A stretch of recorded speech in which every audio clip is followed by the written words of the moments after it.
Hello everyone welcome to our channel. तो friends आज आम पढ़ा पुस्तक को आउ लेखक। तो यहाँ हूँ इम्पोर्टाट फास्ट क्लास रे यहाँ मु 16 जनकर लिखी आ नेक्स्ट वीडियो रे आपण मानक आउ 16टा कि आउ 15टा लिखिदेवी। तो फास्ट है आमर गीता गोविंद किए लिखिते ना जयदेव। आ ओडिया महाभारत लिखिते सारला दास। केशव कोइली लिखिते मार्कंडा दास। आ दांडी रामायण बा अमर कोश लिखिते बलराम दास।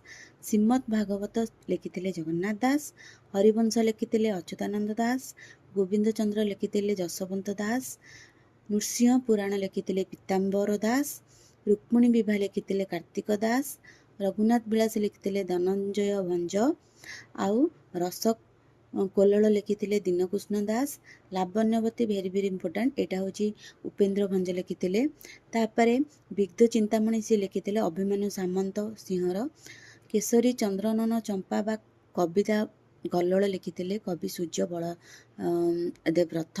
स्मृति चिंतामणि बा आदि अंत गीता लिखिते भीम भोई। आ तपस्विनी बा प्रणय बल्लरी लिखिते गंगाधर मेहर। जदि वीडियोटी भल लगी निहत भाव सब्सक्राइब करनी। नेक्स्ट वीडियो पुणी देखा आउ गोटे क्लास रे।